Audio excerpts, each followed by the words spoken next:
timely because we're currently in a moment of crisis that calls for concerted thinking and action at a global level. The pressing issues of the day, climate change, migration across borders, democracy and populism, and the dynamics of power in a multipolar world order, can be properly addressed only if we adopt truly global ways of feeling and thinking. It is the challenges of universities here and in the West to produce new modes of inquiry which will help us to engage with these pressing issues.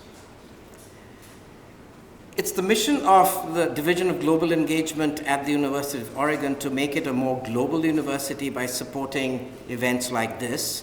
And this mission is shared by my own school, the School of Journalism and Communication. Our dean and senior leadership is strongly committed to making the SOJC a space that actively pursues diversity in terms of student recruitment, faculty composition, and curricular focus.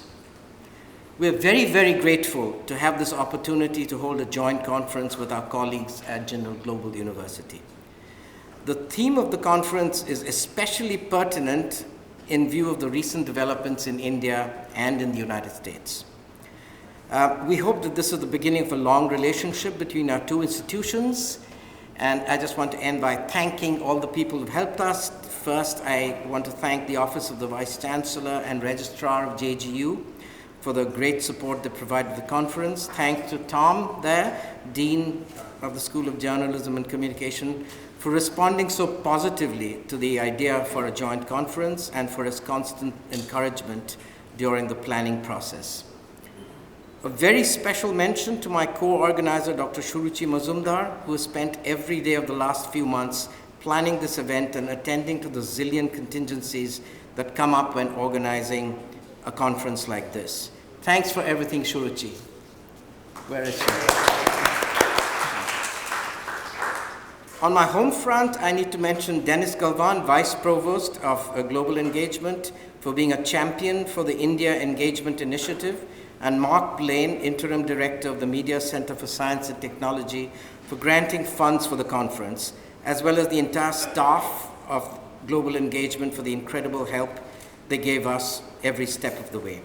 Finally, a shout out to my colleagues from SOJC, Chris Chavez, Donna Davis, Todd Milburn, and Rajiv Ravisankar, who made the long trip from Eugene, Oregon to Sonipat, Haryana. I think a trip more arduous than the Lewis and Clark Trail, and as well as every participant for this conference. Thank you for being here, and we hope to have a very exciting event. Thanks. Good morning. I'm really excited to welcome you. Our school is beginning our third year, so we're pretty new, and this is our first international conference. So really happy about that. The conference has been transformed from a germ of an idea 2 years ago to a reality today. And for that, I would like to thank Bisen from Oregon and Suruchi Mazumdar from Jindal, who's gotten one hand of applause, but I think she deserves two at least. She was an absolute dynamo. I mean, we don't have a big staff.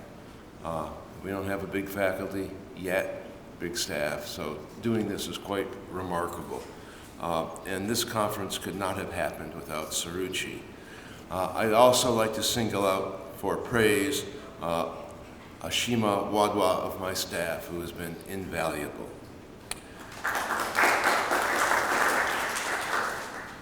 For a moment, I would like to dwell on a small world theme, a world of coincidences.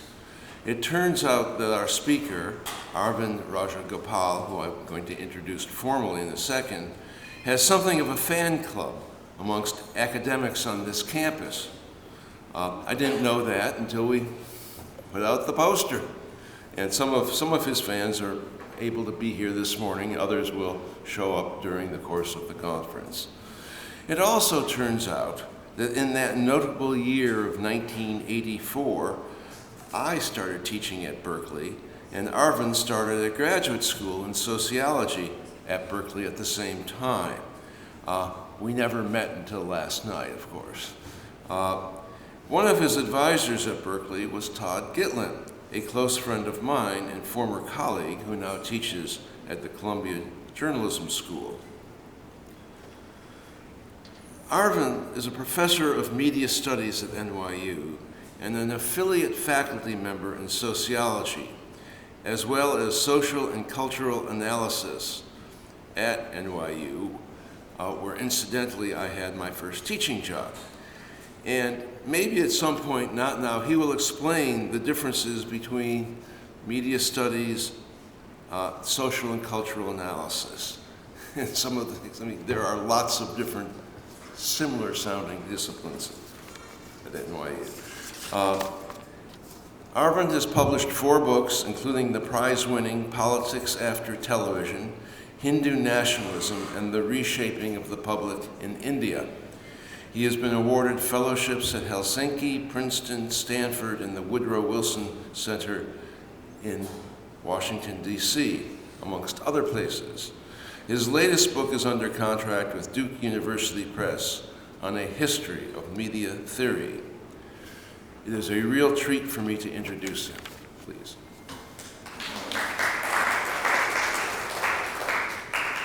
Thanks. Okay. Thank you so much. Did you have your technology? Well, it's all here. Okay. I hope. Where is Shardul?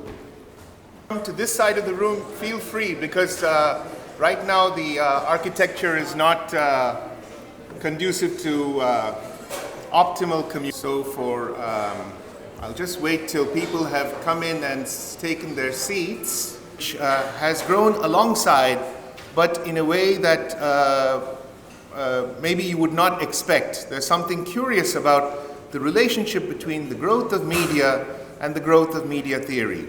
So that, in essence, is the subject of my talk today.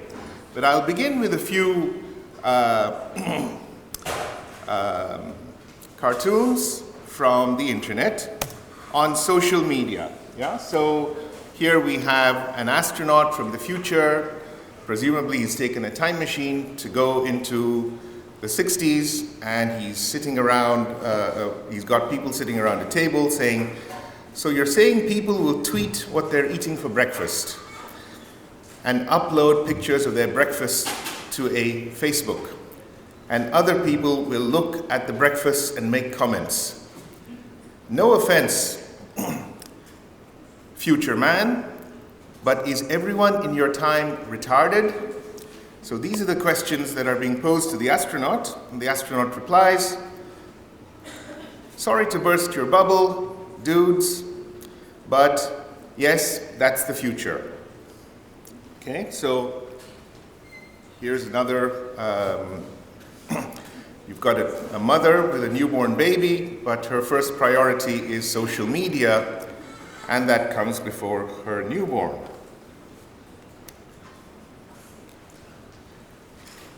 In case of fire, exit building before tweeting about it. Yeah, so these are various signs of the growth of social media and the kind of place it occupies in our society. Over the past 7 decades or so, communication technologies have expanded vastly all over the world. And in recent years, we have new tools to study such changes by processing large amounts of lexical data. And here I want to show you the results of something I put up through Ngram Viewer, which you may know about. Is Shardul here? You have heard of the Ngram Viewer? Used it? Yeah, several of you.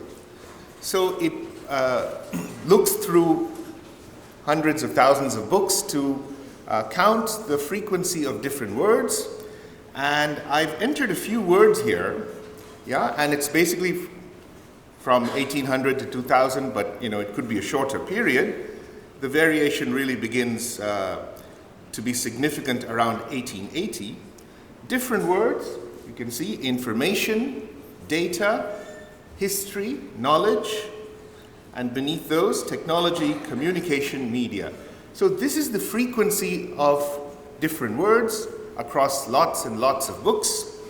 Yeah, and in a way it tells us something about how social change is being processed. On the one hand, we know technology has expanded enormously, but if we look at the frequency of the word technology, it is actually much less than other words, information and data being the most widely prevalent, and in between those is history and knowledge. Now, history and knowledge are old words for settled frameworks of understanding about the world. Yeah? So you go to a university, you acquire knowledge, you learn history. Information and data are words that have they're much more new. Yeah? They're more recent. If you look at the graph, yes, they begin to rise in 1860, 1880, but the steepest part of their ascent is really in the 20th century, and it gets more and more rapid. The slope becomes more rapid in the early post-war, pre-war, and the post-war periods. Yeah, so that tells us something. Yeah, what does it tell us? Well, I suggest what it tells us. Okay, here I'll try to go back to though we are exposed to an exponentially greater volume of information, the terms for integrating that information within coherent frames of knowledge are lagging far behind. And I suggest social media mirrors that fragmentation. Okay, so that is a way of understanding what it means that the words like information and data are so widespread, but other words like history and knowledge, they don't actually grow in their prevalence. Yeah, so we've got words for components of knowledge, but the words that stood for integration or frames of knowledge are less prevalent. Yeah, and from this I suggest we can draw this conclusion: media growth used to be assumed to correlate with and or promote education, but we can't assume that anymore. And I think my first few cartoons also convey that idea. So here we have a paradox. Technology growth has led to an inflation of terms used for information and data, whose frequency is disproportionately large. But, as we know, there is more and more fake news, and the standards of judgment are themselves now in dispute, and so social divides are obviously deepening. Yeah, we can differ on whether X or Y is happening because we read different media. So, we were supposed to have a communications revolution, and communications infrastructure meant more information would lead to emancipation, and greater communication would lead to the moral cultivation of citizens. But in a way, ends and means have swapped places. I'll come back to this, but it's an idea for you to hold in your mind. The ends and means have swapped places. So my talk today addresses the relationship between infrastructure and ideology. It's about how the 20th century, which Henry Luce, the founder of Time magazine, famously called the American century, how the American century was shaped by the soft power of media. It's a term that's often used, soft power. That is, not the jackboot and the gun, or not only the jackboot and the gun, but mainly persuasion, which is what media is supposed to be about. And right from the outset of the post-war period, India was supposed to become a place where the positive character of this soft power was proven. Yeah? India was a key battleground for the superpowers. It was where a poor country could embrace capitalism and join the ranks of affluent Western nations. And media would be a crucial part of this transition. At least that was the imagination. And media would project India as a success story. They would also be crucial to enacting this success story. So both in perception and in enactment.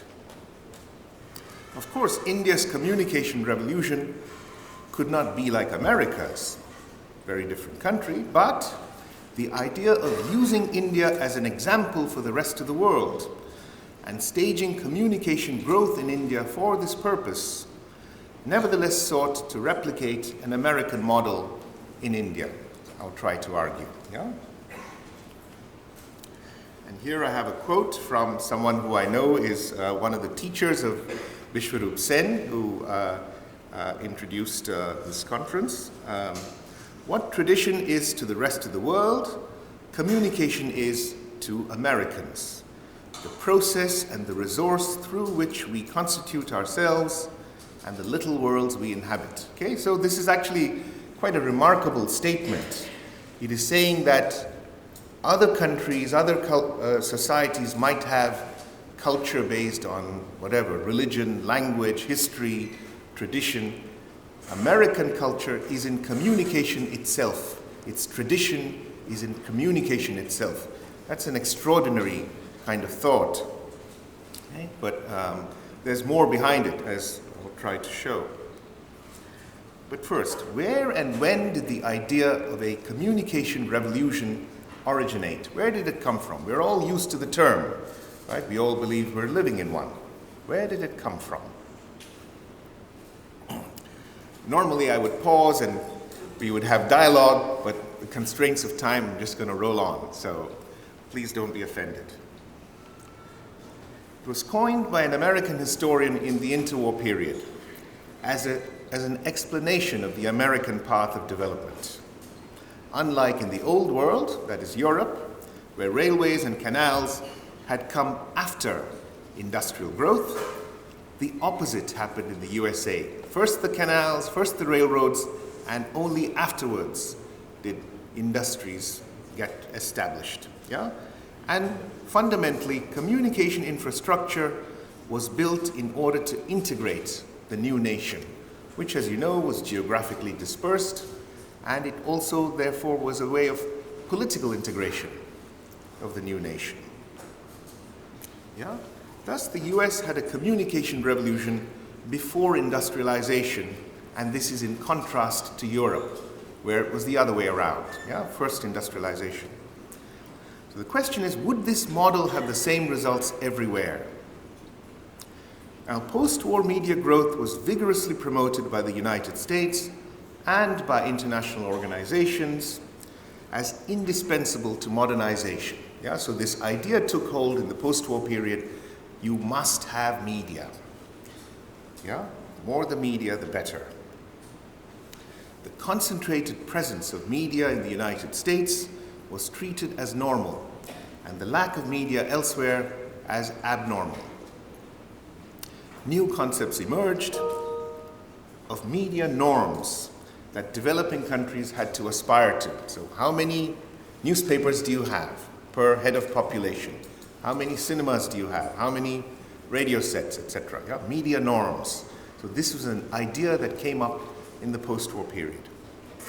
And at the same time, they began to define the past as a period of information scarcity that constituted, evidently, an emergency that had to be overcome. Yeah?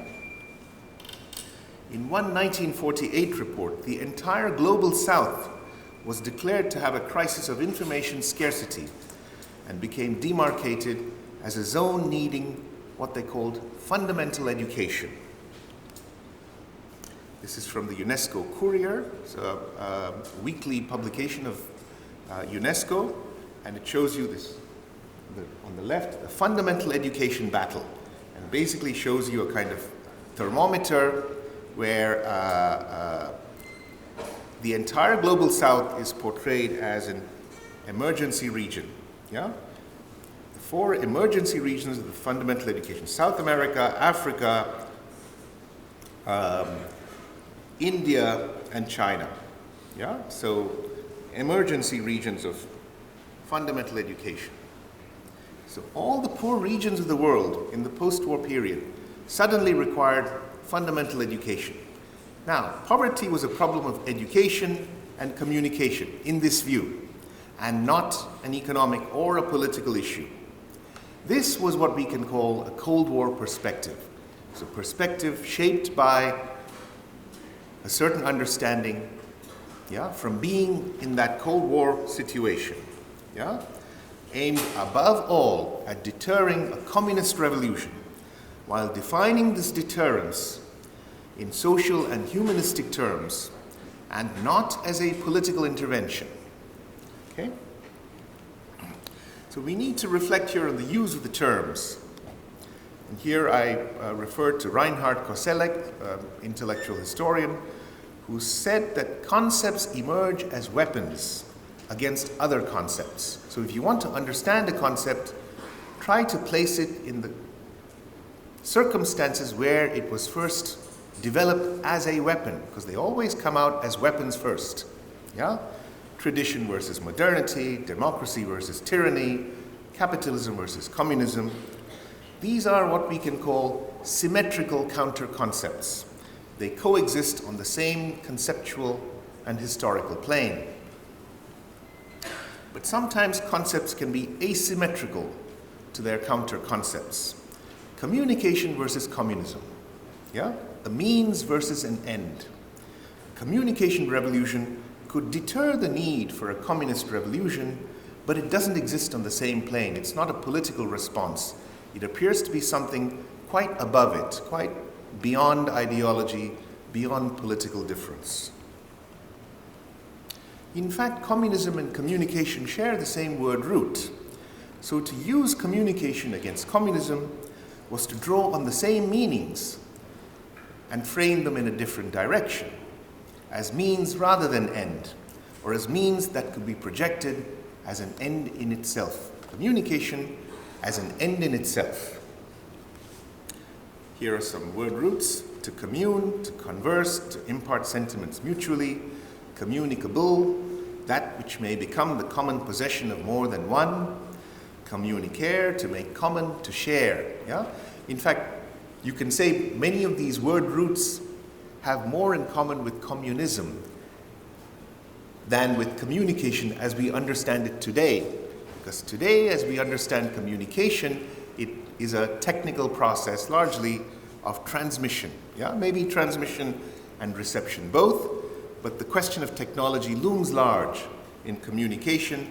And, sharing is, it's not clear what status that occupies in our understanding of it. Now, Karl Marx had claimed, to give you some of the broader picture of this concept, counter-concept work that is going on, Karl Marx had claimed a brand new insight when he wrote in the mid-19th century in analyzing human history, that human history was powered by economic forces. Americans in the Cold War era responded with a different claim. Communication and not economics was the key principle of history. That was their claim. And India, as the world's largest poor country, of course, near China, near Russia, was a key battleground for both superpowers. Thus, Wilbur Schramm, a very important figure in the establishment of communication as a discipline, wrote in 1947, while he was engaged in psychological warfare and so on against the communists, the battle for the minds of men is already underway on an intercontinental scale. What happens in the minds of civilians in the next 5 or 10 years will determine whether there is such a war. Okay, so here you get some sense of the context where media growth was thought to be very important, gives you some idea of what the Cold War was for those who occupied that period, who lived in that period. So communication became established as a new field of academic research and teaching in the American university by the late 1940s. An entire quarter century, at least, before other countries. And when it began, it was highly prestigious, interdisciplinary, international, and extremely well funded. It became a discipline that implemented the project of American leadership. That was at least its self-image. We'll take a step back to frame the place of media once again, a series of framings. In the philosophy of right, Hegel distinguishes the era of land law and sea law.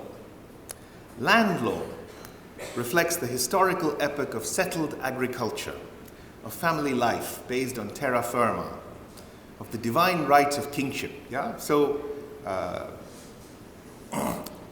land, the material of land in some way shapes the forms of life that arise on land. Yeah, that's the assumption. That's a materialist understanding, the materialist interpretation of history and law that Hegel gives us. Sea law, by contrast, reflects what he calls the greatest means of communication and the most potent instrument of culture. Through it, trade acquires its significance in the history of the world, Hegel says, and he goes on. So, land and sea each give rise to distinct legal regimes. That is to say, when human beings are predominantly land-bound, there's one kind of historical culture, we can say. Once the maritime trade picks up, becomes more important, grows in volume, it grows in influence, a different kind of legal regime begins to arise. Yeah? Now, ownership of the land included the space above and below it. Land could be partitioned and ordered. It rewarded the labor by the measure expended on it. Land thus appeared to hold in balance the relationship between law and justice. The sea, by contrast, could not be controlled, partitioned, or treated as an instrument of production in the same way. From ancient times, the sea was feared as a source of danger. The prevalence of piracy only expressed the element of risk characteristic of the sea. Yeah? So the word peiran in Greek means risk, yeah? Which is what the word pirate comes from. So European law became international with sea law, which was conceived following what is called the discovery of the New World. And England, the island power whose maritime dominance allowed it to lead the Industrial Revolution, helped to extend European law around the world. So that is the era of sea law. After that, I suggest, and here I'm assisted by Carl Schmitt's Nomos of the Earth, after that comes the era of air law, of the free flow of information and the ability to exercise power across all borders, the era of a new kind of power. And this was arguably inaugurated in the post-World War II period and began the period of American dominance. Here we have a materialist approach to understanding post-war American soft power. It clarifies the conditions and limits of communication as a discipline, professing a kind of objectivity while enacting a set of norms that were culturally quite specific. The early history of the discipline of communications, however, is not well enough known. It is often assumed to have always been a poor cousin of the older and more established disciplines. Nothing could be further from the truth. Communication was described by one researcher as the hottest field. Around the same time, the University of Chicago report saw it as a crucial link across all the social sciences, and they had a 10-year program of graduate study, publishing research monographs. They pursued it in a very big way for a decade. Communication theory, or media theory at this time, was ambitious and far-reaching. And here I have a long quote from an economist of the time, Max Millikan. Of all the technological changes, the most fundamental and pervasive in their effects on human society have been changes in communication. Okay, so here's the economist saying, not economics, but communication. These changes have been wrought by modern transportation and communication. If the new societies are to take advantage of the opportunities of modern technology, their members must radically widen their perception. Their direct and inherited experience gives them no guidance whatsoever. Okay, so what does that mean? They have to look to the Americans for guidance, right? Because they don't know what they're doing, right? The heart of this process lies in vicarious experience, to which the key is modern communication. the social engineering of this communication process is something to which we have only begun to turn our serious attention. Okay, so here we have a fairly candid statement that communication is part of a design of social engineering.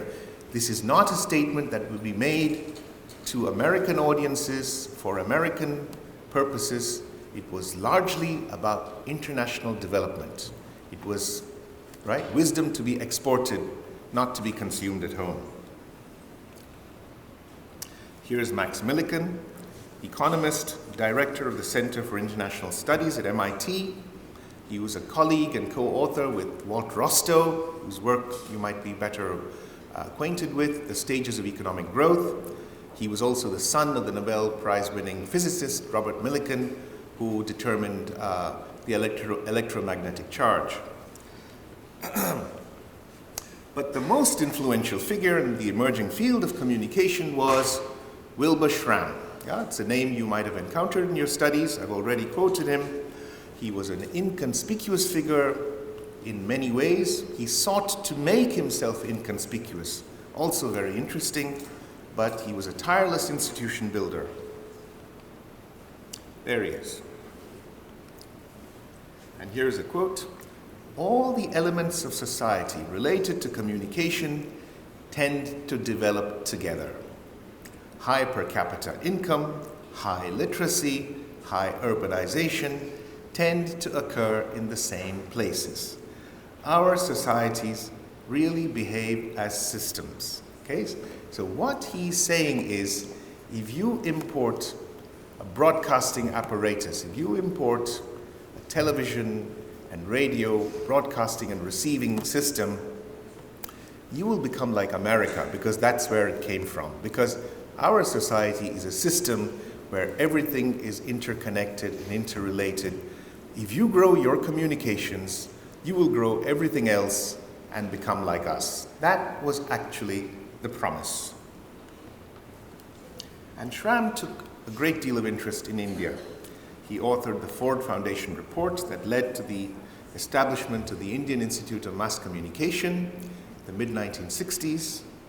He was a key expert during the satellite instructional television experiment in the mid-70s, which was the coming of satellite television to India with US help, and he organized the first impact studies for television in India. As I've said, he was also important in establishing the discipline, and the discipline is the most rapid growing discipline in the United States, perhaps in the rest of the world as well. Figures are not easy to come by, but certainly in the US. Now, there was an American and a European aspect to the discipline. Say there's more than I can talk about in the space of this talk, but the former was unquestionably dominant. The Global South figured mainly as the object of influence, and its input into disciplinary formation has, one could argue, been slight. That could also be a longer conversation. The American and European influences had different origins and different interests. American interests, beginning in market research and opinion polling during the interwar, focused on propaganda and international communication in the early post-war period. Interdisciplinary contributions in this phase, the early post-war phase, sought to understand communications as something like a social thermodynamics. It's a quote from a SSRC program officer that pertained to every social science and could unite disparate researchers. Pursuing this line of inquiry, however, was essentially too politically controversial. It was not what was going to be funded at that moment. Yeah? It entailed grappling with the extensive technologization of society. Problems of communication, of course, were problems of social and political policy. However, in the United States, communications had an overriding imperative during the post-war period, which was to ensure consent and minimize dissent. Yeah? As a few quotes from a now declassified Cold War era report suggest. The absence of order, this is 1950 report. the absence of order among nations is becoming less and less tolerable. This fact imposes on us, in our own interests, the responsibility of world leadership. We need to promote the free flow of communications. The idea of freedom is the most contagious idea in the world. And meanwhile, dissent among us can become a vulnerability. Yeah? So we need to ensure consent, we need to minimize dissent, but we also champion the idea of freedom. Yeah? So a strange combination of things. This is from the NSC 68, declassified in 2003. Okay, so not so long ago.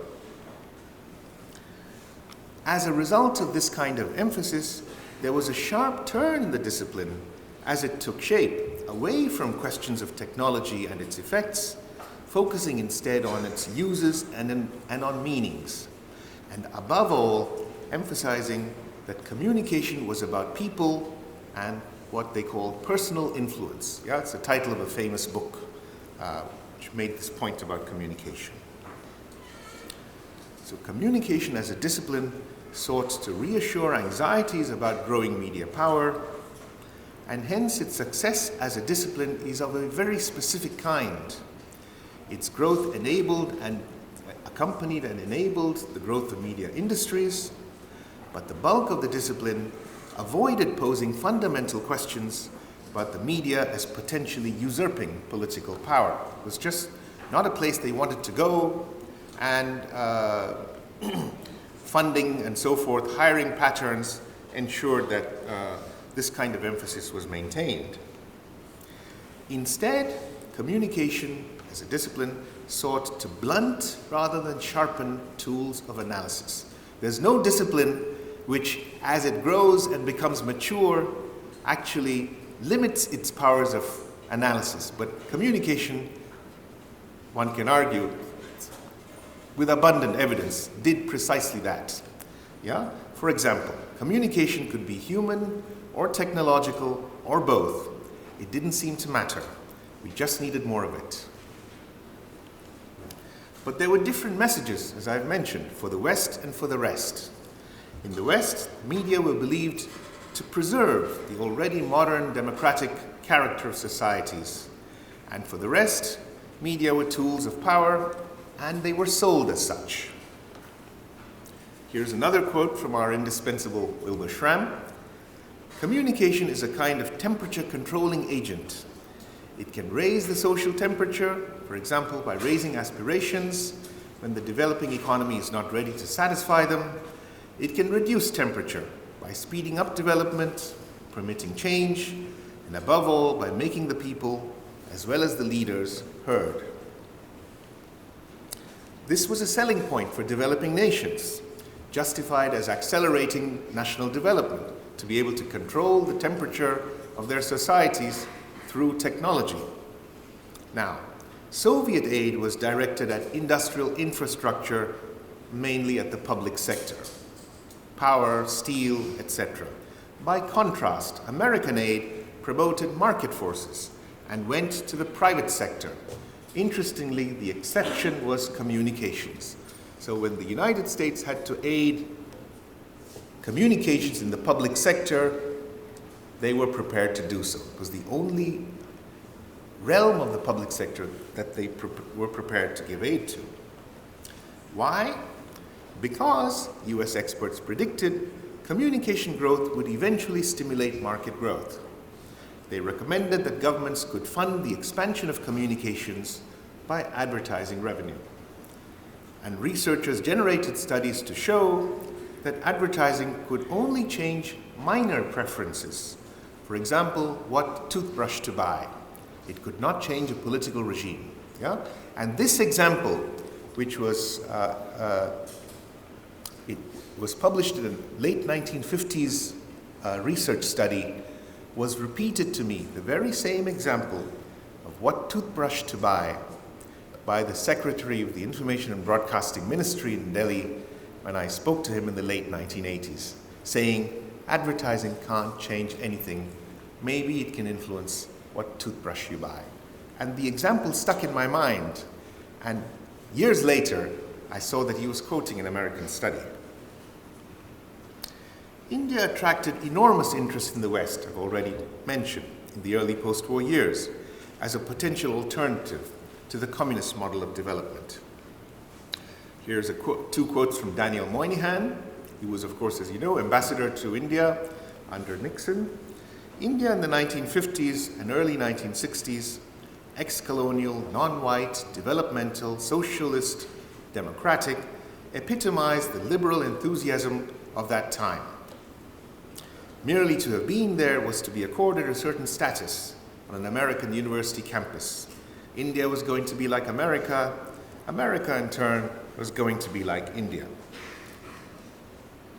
Here's a cartoon from a cover of Shankar's Weekly, important cartoonist and actually a very good friend of Nehru at the time.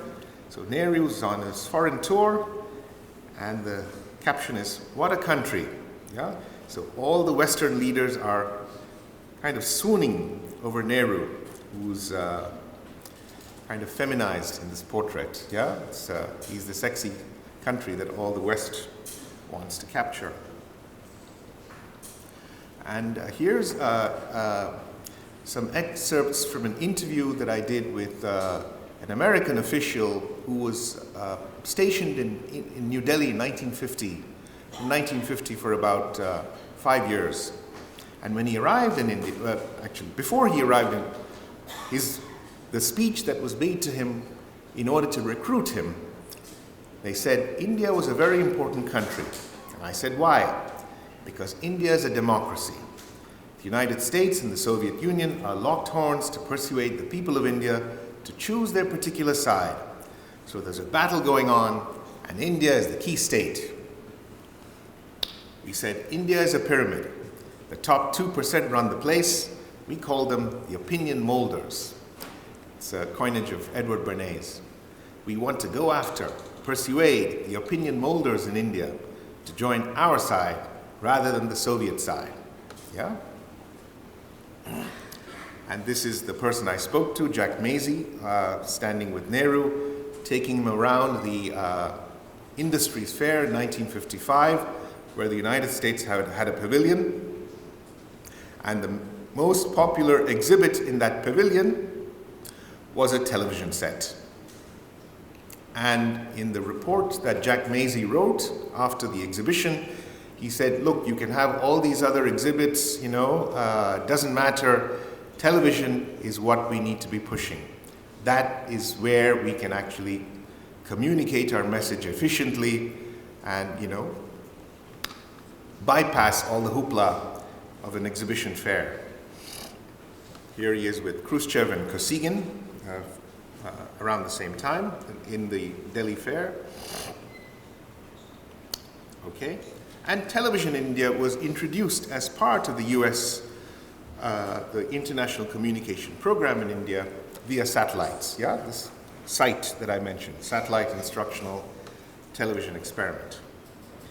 It began with an agreement between NASA, India's Department of Atomic Energy, and the Space Research Organization, with the physicist cum-industrialist Vikram Sarabhai as key intermediary.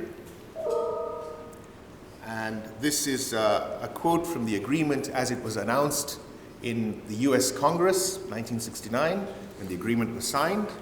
This joint TV experiment will provide a first large-scale test of instructional television to demonstrate the potential value of satellite technology, the rapid development of effective mass communication in developing countries. It will stimulate national development in India with important managerial, economic, technological, and social implications. Yeah? Now, the word managerial, in the wake of James Burnham's writing, had a particular valence. It was seen as a way of responding to the criticisms around Western business, around capitalist organization, that managers would essentially be able to defuse the tensions. And I spoke to an anthropologist who worked with Wilbur Schramm, Vinod Agarwal, recruited by Schramm to undertake this impact study on site. And Agarwal said to me in the interview, the critical question under what conditions would television contribute to development, that was not a question anyone asked. My gut feeling at the time was that America was trying to sell communication in the pretext that it will help development. He expressed his sense of the arguments being made for it in the US in the Cold War context. If you pump information, tolerance will increase. Increase information to break communism. Now, this is a quote, paraphrased, from Samuel Stouffer, the sociologist who wrote a widely cited study of the American soldier and so on. But this is another volume he wrote where he made this argument that increasing the volume of media promotes tolerance and deters communism. Yeah, so he was quoting from that. Agrawal remembered Wilbur Schramm, very open-hearted and positive man, but his models were a little simple. Big media, small media, that kind of thing. Not much complexity. Yeah, here he is, 2013, Ahmedabad. Okay, so now I'm to wrap up somewhat summarily. Traditionally, media was seen as state apparatuses. Certainly in Europe and Asia, media were seen as institutions implementing national plans and policies. Aided by post-war media growth and US expertise, the script has flipped. Now the state, we can say, appears as an apparatus of the media. Such an outcome obscured the theoretical status of media, and this outcome depended on at least 4 factors, I suggest. First, media appearing as agents of personal liberty rather than as social and political instruments. So we identify with media. The cell phone is probably the best, example of that. Second, the political context in which freedom or liberty manifest was treated as secondary or irrelevant. The fact that you feel you're expressing your freedom is far more important than the actual context where what you do with that freedom is not taken into account. Third, media growth was equated with modernization as such. And fourth, media popularity came to equal mass consent, or to be synonymous with mass consent. And we might say, even as late as 2004, the media could overwhelmingly vote for the BJP. And what I mean by this is that the predictions of the winner in the 2004 national election, overwhelmingly, the media polls predicted that the BJP, or the National Democratic Alliance, NDA, would win, and yet they were wrong, the Congress won. Today, by contrast, I suggest, this is my concluding point, we see a far greater alignment between media, electoral opinion, and mass consent. Thank you.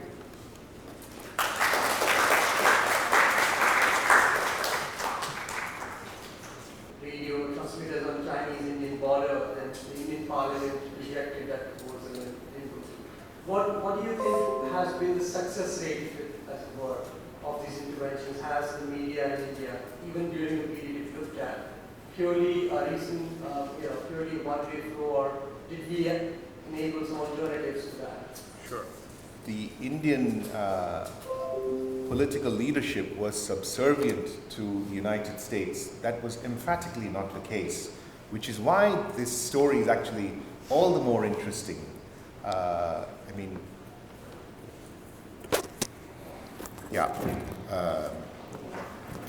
So all the evidence suggests that American leaders had to be extremely careful in what they suggested, that India was liable to exercise its independence. And of course, the Indo-Soviet Friendship Treaty of 1971 is the most spectacular example of that. But the idea of communications as a seemingly neutral technology that the state could exercise to enhance its developmental programs was something that even Indira Gandhi completely accepted.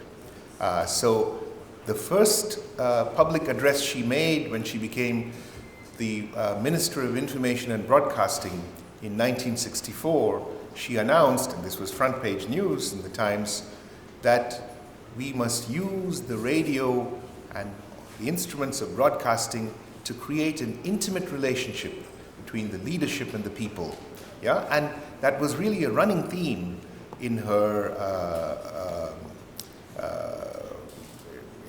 style of governance. The thing is, of course, that the press was and remains largely private, and it was extremely hostile to her.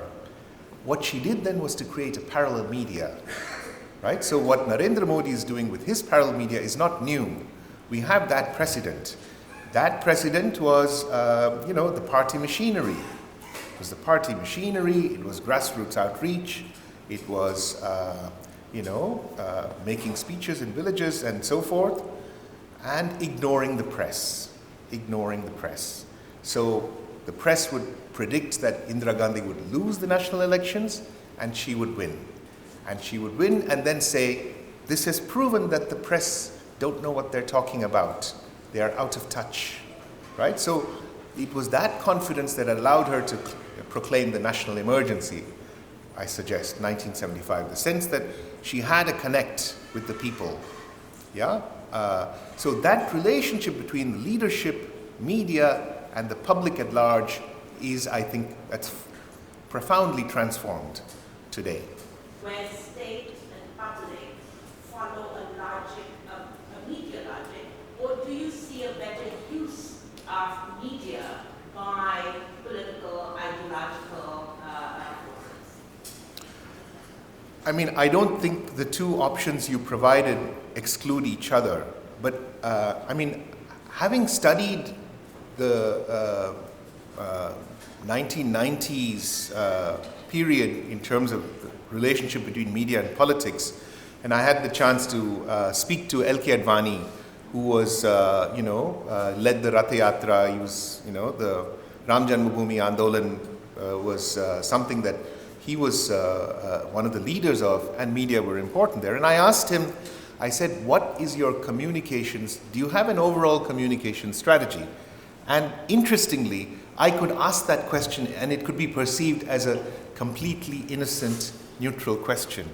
I'm sure he received it as such. And he said, actually, no, we don't have an overall strategy, which I understood him to mean, it was ad hoc. Yeah? So the mediatization was ahead of the actual political strategy. I think that remained the case until recently, when they've actually come closer together, if that answers your question. Yeah, say more. Yeah. Any other questions?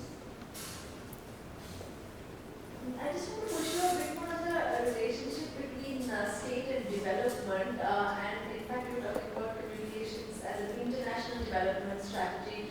And I was wondering whether today, with the availability of cheap data, for instance, through Geo, there is still a kind of state intervention whereby pushing for communication as a development strategy is concerned. Sure. So when I say that the script has flipped, that's not the last phase of the story. Yeah. So what you're pointing to is what comes after that, which is indeed kind of merger of state and media. Yeah. So that would be the next step. So yeah.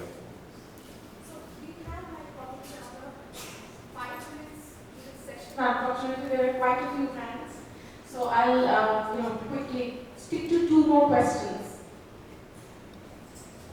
I was interested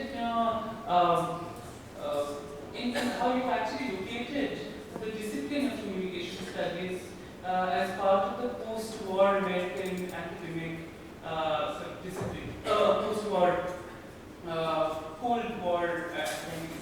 No, so I was just thinking that there are many disciplines that are coming up simultaneously, right? Including area studies. And, area studies departments are post-war departments very clearly. Also, older disciplines were also changing. I mean, Timothy Mitchell, for example, talks about how political science is a discipline and Sorry, who are you talking about? Tim Mitchell? Yeah. In those two Yeah. so there seems to be quite a bit of transformation of the academic scene, as it were. Could you, first, if you could comment upon that, where communication studies gets located in this post-war sort of academic scene, and also what is the status of journalism as part of communications in some ways? Because it seems to me that it also becomes a discipline only in the United States. To my knowledge, even today, Oxford does not offer a PhD degree in either journalism or communications. So, and it is kind of imagined as a subset of communications. But what is that trajectory and how does that relate to each other? Thanks. So it's interesting that you mentioned area studies, which if I had had more time, I would have talked about. The Committee on Communication that was struck at the University of Chicago in 1948 to promote highest level research, publication, teaching in communications, 1948, was dissolved in 1958 when they said, bad idea. The same year, the Committee on New Nations was formed with Clifford Geertz and others, and that was where area studies was incubated. So in a sense, the baton passed from communication to area studies, and revealingly, communication always excluded any conception of area because it was American, and it was about Americanization. So it's a very brief answer. Good morning, sir. One thing that really stood out to me was the quote when it said, if you pump information, tolerance will increase automatically. Right, thank you. So the idea that, basically it was the idea that free flow of information is what we want, right? That was the American insistence. And it should be free flow of information that was unregulated. So there are records of debates in the United Nations where the American delegates are the only ones who refuse to have any accountability for the press, right? Because they say that's not our culture, ignoring the fact that other countries had other cultures, right? So their naivete, perhaps, that American norms would be reproduced with the expansion of free flow of information may have been one element in what went on. But certainly, there was a conviction that communism could not withstand the free flow of information, that it was sure to crumble with unregulated expansion of media information. So it was more, you cannot understand it except as anti-communist. So it did not have a larger program other than one of naivete, right? So today when we experience counter-revolution with the expansion of information, there should be no surprise. There should be no surprise at all.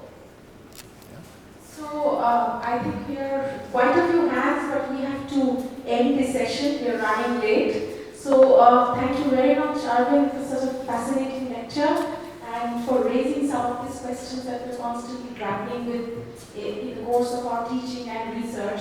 So just want to thank everybody for attending. And the next session is going to be held at the Global Conference Room, T2. So our student volunteers lead you there. So from now on, like the rest of the day, all our sessions will be held in the other venue. So there's a high tea that's still there. So I would request everybody to